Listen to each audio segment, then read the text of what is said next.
November in Scotland can be a pretty miserable time for hiking. The days are short and dark and it's usually cold, wet and windy. However, every so often you wake up in the morning and things are special. The air is crisp and calm, the skies are blue and the sun is just beginning to rise. Come and join us on one of those days.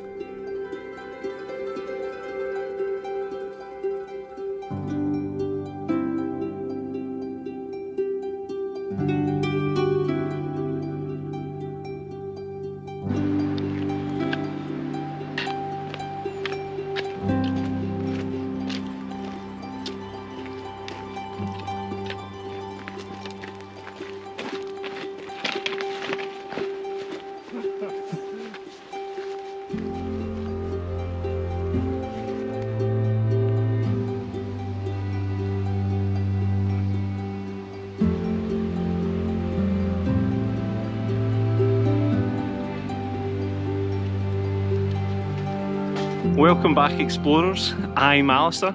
I'm Douglas, and this is the Highland Hikers.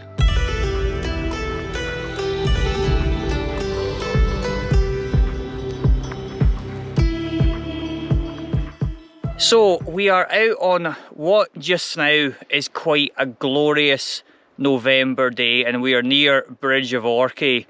Don't know if you recognise the glen that's behind us. We'll leave that for a wee surprise later on to let you know what hills we're on. But yes, absolutely stunning right now, isn't it? Yeah, the forecast has been changing, but we got up pretty early this morning and we've been greeted with an absolutely kind of glorious start to this one.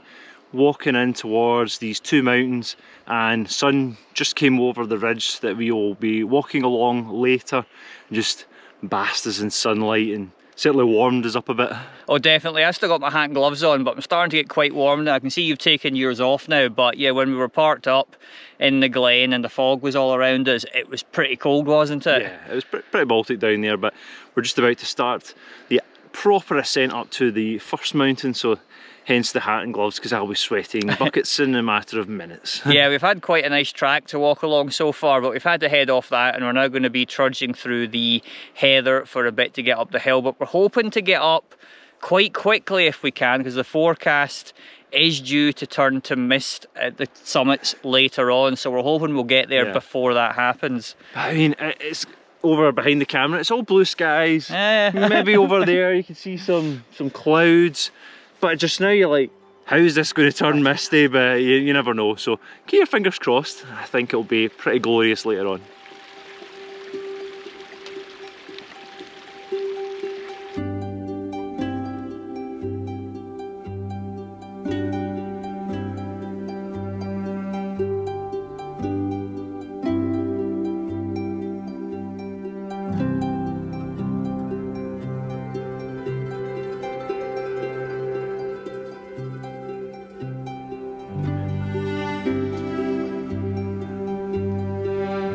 So we have reached the top of the first main ascent, and that was a lot harder going than I expected. It looks like a nice and a fairly stable gradient, however it's very heathery. Yes, so your feet sink in on almost every step you take. Yes. And yeah, I think it was a few times we were just like, oh, I just want steps or a path. Yes, indeed. But we are now on a nice flat bit as we head towards the summit. We're maybe about just over 1 kilometre away from the summit of our first mountain. And you might see behind us, there is a deer fence, or at least part of what looks like a deer fence. Now, this was constructed back in 2017, I believe, but the required access gate was never built, which made it quite difficult for walkers such as ourselves to complete this circuit. But you might have noticed, part of the fence seems to have fallen down, so access isn't a problem anymore. Yeah. Prior to us being here, yes, yeah, I'm sure I've seen walk reports of people saying there's this nice big hole in the fence, which you can see just over there. But yeah, then to that way there's like, I don't know, about 25 metres of fence, which is just completely on its side, so nice and easy to get past now. Yes, I'd imagine that must have been quite an effort to knock that down. Whoever, maybe it was snow. We don't know what happened. It could have been anything, but it definitely was not us. It was like that when we got here. It wasn't me, honest. But aye, on to the summit of the first peak now, I think.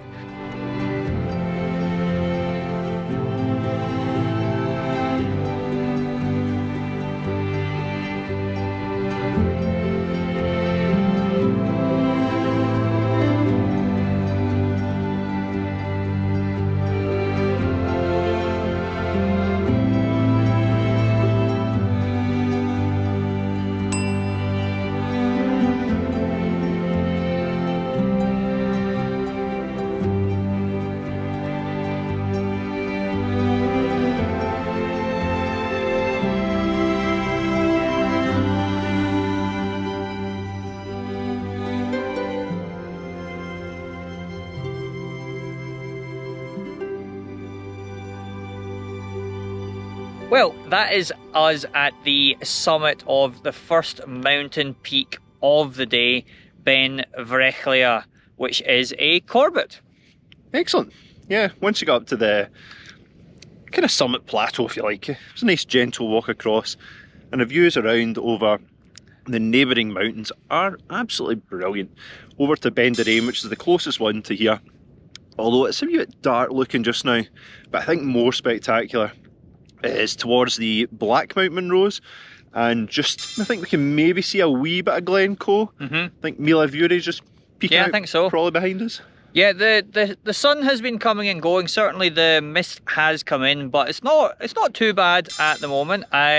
And we can see the second peak that we're heading to, which is Beinn Udlaidh.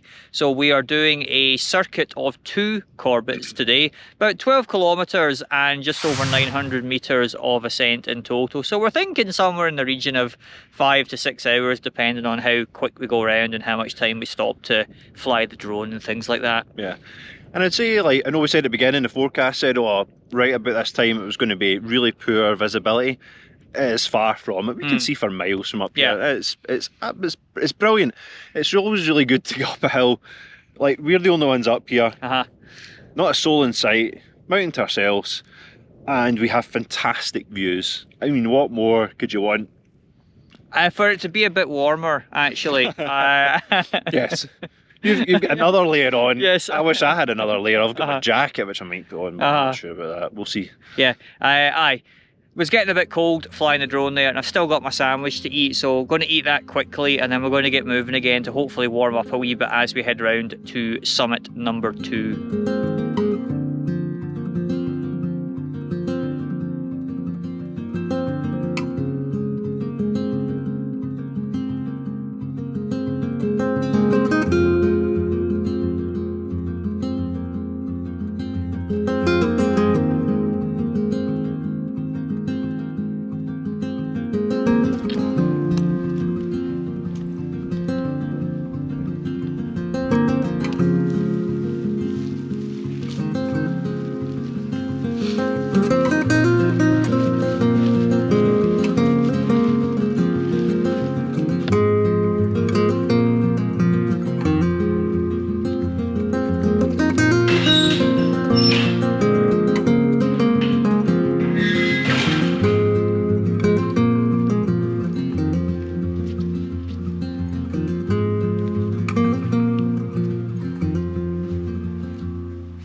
So we have made it to the summit of the second Corbett on our route today, which is Beinn Udlaidh.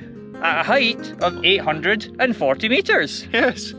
The walk description says there are spectacular views from here. Yes. Sadly, none today. Yep, the mist that was promised has most certainly appeared, and we kind of see where we're going now. Yeah. We're fairly confident we're actually at the summit, but it's kind of hard to tell at the moment. Yeah, it says it's on this line of quartz, which is quite an unusual feature, certainly for me. I've not seen this before, and it's like, it's almost if there's like wee piles of snow all over the place. There's this line of quartz you just come across it, and it's quite nice. Nice wee change in the landscape. Yeah, it's good, but we're getting, I think, cold again, being in the mist and the sun has gone, so we're not going to hang about for too long before we start our descent back down to the car. You can see the water freezing in his head. Yeah, it's pretty Baltic, although there's a bit of a blue cloud up there. Blue cloud? Blue cloud, blue sky. Yeah, yeah. Well, it is pretty dark, so yeah. But we're going to head over. Strangely enough, when we were going up the other Monroe, the other Corbett, looked over it, and you could see a lot of kind of quartz further on, which looked quite interesting as well. So we'll see if we can have a wee peek at that as we walk back down. Right, so it's time for our now regular feature after Doug's atrocious attempt last video. I have got a Cliff Bar. It's now summit snack time. So I have this quality muffin. You're not even got it in the shot, Dougs. Look at that. A Lidl special. It's like a wee chocolate orange muffin. So good, so good. And Dougs is... Yeah, I have upped my game this time after being lambasted for the Cliff Bar last time. So I have gone for an Empire biscuit. You can't even eat an Empire biscuit, can you? Well, depends. If you get the ones off the shelf at Lidl, they're generally quite dry. You have to get the ones at the packs. They're a wee bit better. This is a McGee's Empire biscuit. Yeah. They're good. They are the good ones. They get the seal of approval. Certainly do. Right, shall we tuck into these, get us our wee bits of fuel, and then we can head down the mountain. So we thought this was the summit. Clouds now cleared a wee bit, and there's something over there that looks kind of summity as well. But that's too far off the route map to be the summit. No, but that's the way we're going. Aye, but it said the summit was along the quartz line, which is what we're on just now. Don't know. We'll touch both. Yep. And then it won't matter.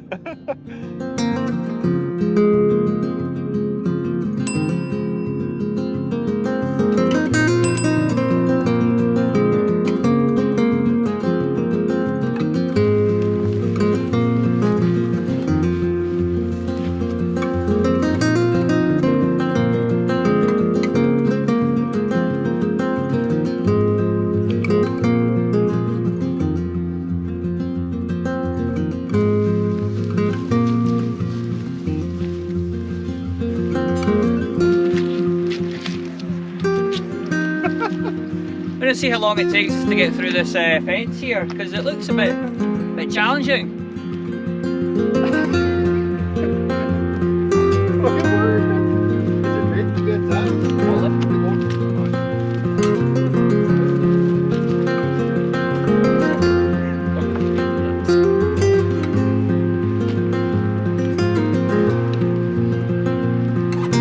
So there were some recent controversial comments made, and we thought we would weigh in on the matter. So Dougs, how do you feel about Tangfastics? They're awesome. I would tend to agree. Do love the Tangfastics, yeah. It's the wee cherry ones, they're the best ones in my opinion. Yeah, definitely like them.